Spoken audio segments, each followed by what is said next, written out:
เธอโดยมีแต่ไอเธอจำทำมีสายได้จนจบในใคร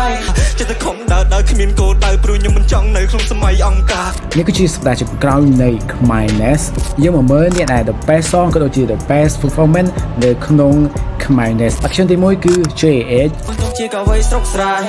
ចេញមកញ៉ាំស្ទប់ពាក្យម៉ែកូនthอដូចមានតែឯងត្រូវចាំថាមានខ្សែដែលជាប់នៅខ្លៃតែវាអាចហោះបានយូរអង្វែងធ្វើស្រែមិនស្រួលចង់បានស្រូវវាពិបាកពេលព្រឹកទៅជួដេកពេលថ្ងៃរយស្អាតរសៀលទៅព្រោះស្អែកឡើងត្រូវមកចាប់ហាថ្ងៃហាក្រៅខ្លួនឡើងខ្មៅដូចថ្មព្រោះអង្គគឺសំខាន់ដល់ប្រការគ្រប់សម័យបើសិនមិនមានពេលសង្គ្រាមបានទេជ័យតែកសិករក៏មិនសូវបានកម្រៃចង់ឲ្យស្រូវឡើងតម្លៃដល់កំ2008 Action ទី2គឺទីតុយ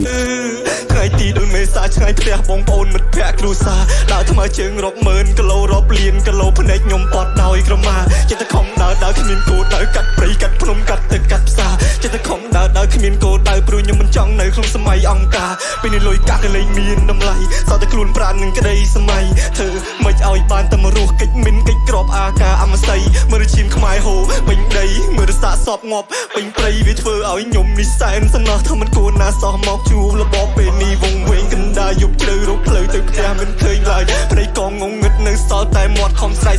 គ្នាអ្នកឆ្លើយកណ្ដាលព្រៃស្ងាត់មានសត្វទុយធំខ្ញុំយកស្លឹកឈើធ្វើជាខ្នើយពេលមេឃរៀបភ្លឺឃើញសូឌីយ៉ាសង្ឃឹមជីវិតបានទូស្បើយបុគ្គលពីរនេះគឺជាបេក្ខជនម្នាក់ដែលមានទាំង The Best Song ក៏ដូចជា The Best Performance តែវណ្ណាហៅថាខ្លាកំណាយហើយក្រៅពីនេះគឺមានបេក្ខជនដែលជាប់គឺ Wansa Slyo Christina ហើយនិង Chutima ផងដែរតោះសាបេក្ខជនធ្លាក់រហូតដល់6នាក់ដូច្នេះហើយចាយក៏ធ្វើការជិតបតុងសេលចំនួន3នាក់ក៏ប៉ុន្តែ Captain មិនអាចធ្វើការជ្រើសរើសជាមួយនឹងក្រុមខ្លួនឯងនោះទេអញ្ចឹង Captain នីមួយៗត្រូវតែជ្រើសរើសបេក្ខជននៅក្នុងធីមផ្សេងក្រៅពីធីមខ្លួនឯងបេក្ខជនទី1ដែលត្រូវបានសេលនោះគឺ Yang JH ហើយបេក្ខជនទី2ដែលត្រូវបានសេលនោះគឺ Finn ហើយបេក្ខជនចុងក្រោយដែល Captain Vito បានជ្រើសរើសនោះគឺ KC នេះគឺជា Vias Khmerness ដែលបង្កប់នៅក្នុងនឹងគឺច្រើនខាងមែនតើមានទាំងសបាយមានទាំងកាត់តកមានទាំងhype មានទាំងអ្វីមួយដែលសូឲ្យយើងបានឃើញវាមានអារម្មណ៍ថាប្លែកហើយយើងនឹងឃើញនៅវគ្គបន្តទៀតថាតើបេក្ខជនមួយនឹងធ្វើការបង្ហាញសូឲ្យអ្នកទាំងអស់គ្នានៅអ្វីបន្តផងដែរ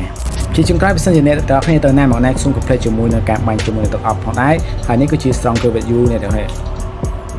ឈ្ងុយខ្លាំងមែនតើបើសិនជាចង់បានអូខេអាចតាក់ទងនៅ link ខាងលើអាចតាក់ទងមកខ្ញុំផ្ទាល់ក៏បានដែរអរគុណសម្រាប់ការតាមដានវីដេអូមួយនេះ